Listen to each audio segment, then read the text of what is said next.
Shalom, brothers and sisters. Back again this week, and we're gonna discuss the event when Joseph finally reveals himself to his brothers. Just real quick, like I said, I use the Torah to go over our life lessons.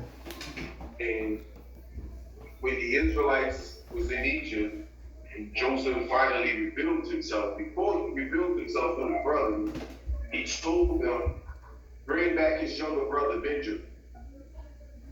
And when they came back with Benjamin, Joseph said, okay, now I'm going to take him. And now they was going to abolish him. They was going to take him as slave, or they was going to imprison him. Judah stood up and said, take me instead. Why did Judah say that? Because he promised his father. He promised his father that I would bring Benjamin back. Benjamin was the youngest son. He said, I promise I'll bring him back. Now, this is part of this lesson is expecting others to understand how you feel. Judah said, take me instead.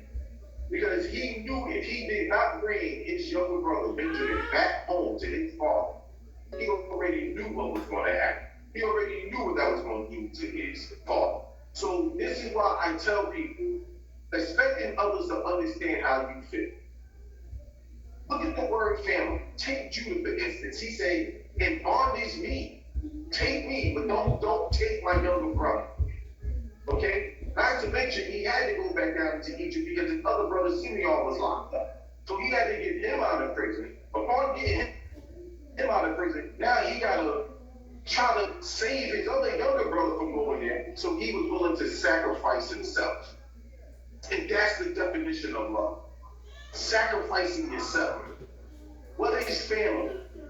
Family is an acronym. It stands for forget about me, I love you. You see, when you really love someone, it's not about you. It's now about them. Forget about me, I love you. That's the acronym for family. Now, Judah was willing to sacrifice.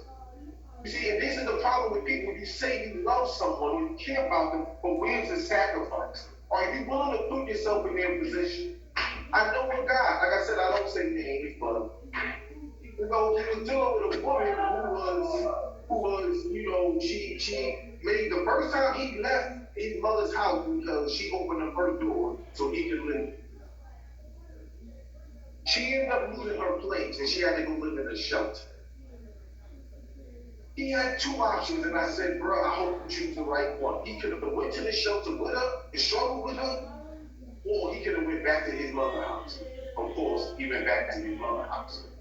And I said, bro, this was the act where you could have shown your sacrifice to her. I know that, and this is what people do. They will be with you in your success, but not in your struggle. They will be with you in your success. The time to bet on the horse is not when it's in the winner's circle, but when it's in the mud. You got women that'll deal with a guy that's a drug dealer. They know he's a drug dealer. They'll be with him in his success when he's spending money, buying clothes, taking him shopping, and doing all of these things. But when that man goes to prison, that woman will not stay by his side. Because you want to enjoy the success, but not the struggle. You see, this is where the sacrifice coming in. And I asked this one sister one time, I said, ask you something. Your man is in prison, you broke up with him, yes. Well, he was a drug dealer, he did that, but when he was spending the money, it was all right. But when he gets locked up, now you leave him. So I'm with you when the money is there, when there's success, but when the struggle comes, nah, I'm out. And this is what happened with Joseph when he was in prison. Joseph told the man, look, just remember me. Just remember me when you go before Pharaoh after he saved the man's life. It took 2 years. 2 years passed. He didn't remember Joseph. And what happened? It took for something bad to happen for him to tell Pharaoh, yeah, it was a Hebrew out there that did help me. See, that's part of the success first struggle. But for all of us who go through the struggle, and I have to even speak to my son sometime about it. I have to also understand that I can't expect for you to feel the way I want you to feel. Because look at Judah. Take Judah for instance. Judah had his own problems. And in case y'all don't know the problems Judah had, I'll tell you real quick. Judah, he had 2 sons that died.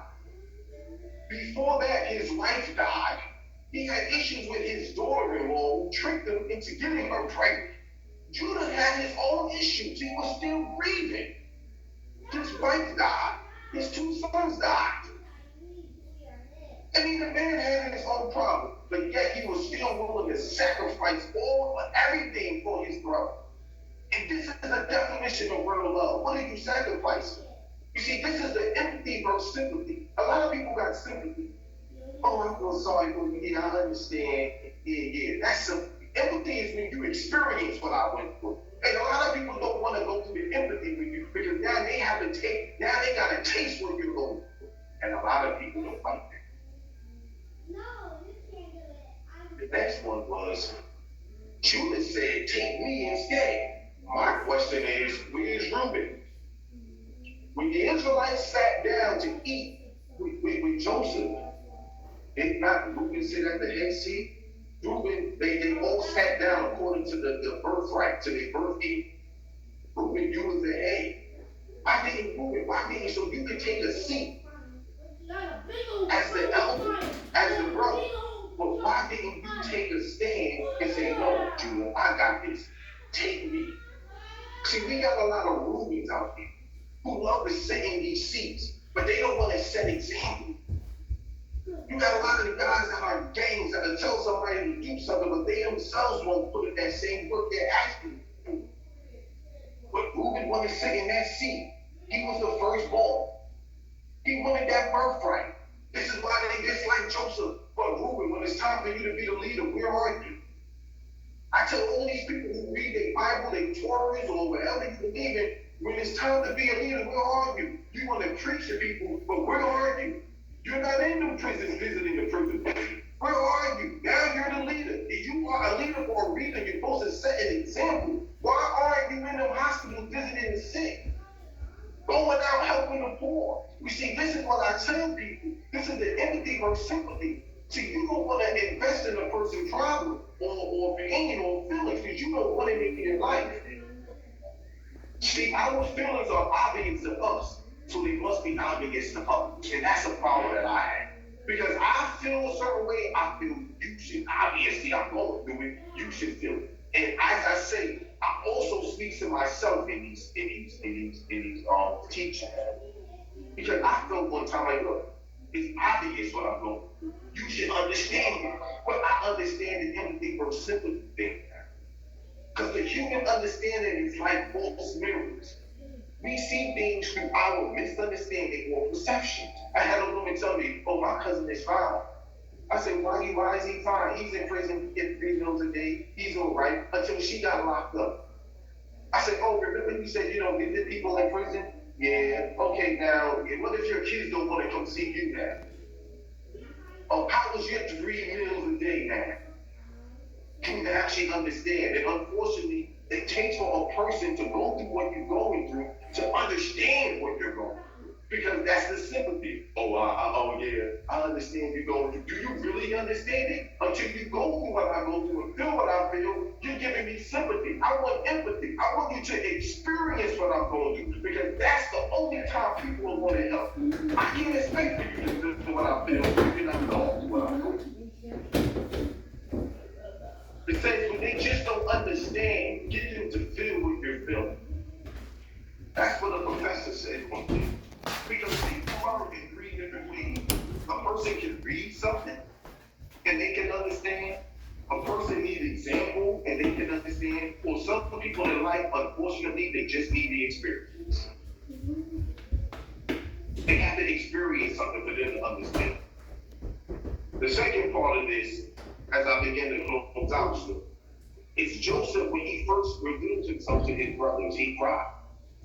And he forgiven his brothers. So this part right here is holding on to grudges. Okay? Gandhi said the weak can never forgive. Forgiveness is the attribute of the strong. You hear the phrase, forgive and forget. But reality, when push comes to shove, people don't forgive and forget. People will say, oh, I'm over it. I'll deal with that person. I'm over it. How you over something if you never dealt with it? That's called I'm avoiding it. Most people avoid things. They don't deal with it. Oh, I'm over anger. Yeah, why? Because you just put yourself in a position where you don't have to deal with it. You're not over it because it's something, the second something bothers you, you explode. And this is part of holding on to grudges. Not forgiving is synonymous with continue to blame. When a person don't forgive, that means you're still continue to point fingers and blame. That means that you're not owning up to your shortcomings. That calls self-protection. Because it's easier for me to live life knowing you did wrong instead of me. So it's easier for me to hold a grudge when I feel you're in the wrong. That means that if I'm feeling you're in the wrong, I don't have to own up to my side of it. Remember, hurt, especially past hurt, will keep you from putting your guards down. And this is what people do. Oh, I was hurt in the past, so I gotta be this way. I gotta have my guards up. I don't want nobody to hurt me no more. But just remember, the walls that you put up to keep people out also watch you.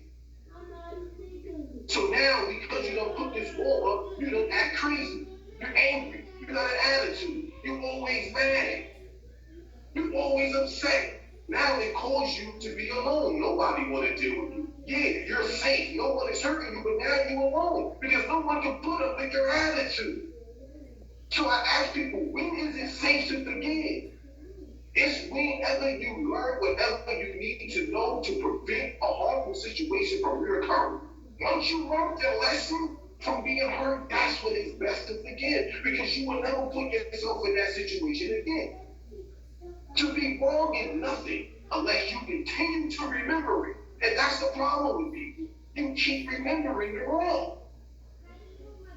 When we forgive, we no longer need to blame. When we forget, we no longer need to remember. When a person acknowledges their wrong, that means they are better today than they was yesterday. So this is the problem, holding on to grudges. Joseph knew, I had to let it go.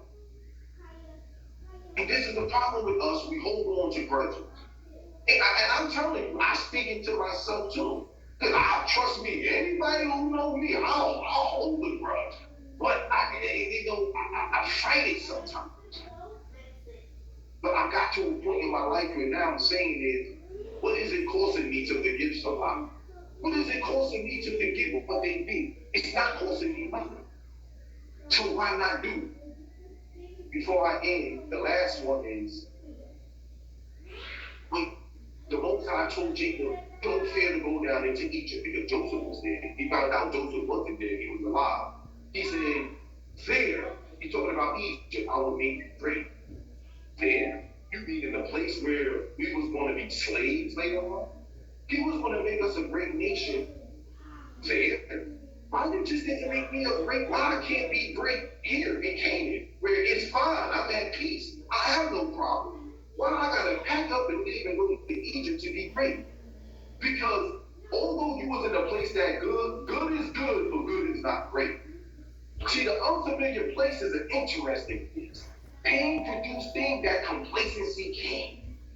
You must be willing to sacrifice who you are for what you will become. If I kept doing the same workout every day, I will not get sore. I work out every day except on the Sabbath, on a Sabbath.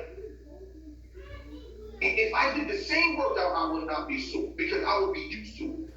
And I tell people this, the tea bag, for you to get the flavor out of it, has to go through hot water. How do a teacher know what's in you if he don't give you a test? You can't have a test without you can't have a testimony without a test. So the places that you fear, that's what's going to be great. For you to be great, you gotta go through things you don't want to go through. He said, there I will make you great. What was awaiting for the Israelites when they got to Egypt? Along that whole history, they was going to be enslaved. Their children was going to be killed. The male children was going to be killed. They was going to be treated like dogs there. But even in the midst of all of that, he said that was going to be your great. And sometimes it's the things That's going to make you great at fear. And I tell people every time, what is fear? It stands for false evidence appearing real. Or it stands for F everything in front. It's up to you. The things that you are running from be the things that you should run to. Instead of looking at where you're going, go to where you're looking. And this is the problem. Stop running from the things that you don't want to address. Jacob didn't want to go to Egypt. He was fine in Canaan. Get comfortable being uncomfortable. Because that's where your blessings will come. That's where your help, that's where you become great at. You can't keep staying in the same spot. Blessings can be right around the corner, but some people never leave the block. Shalom.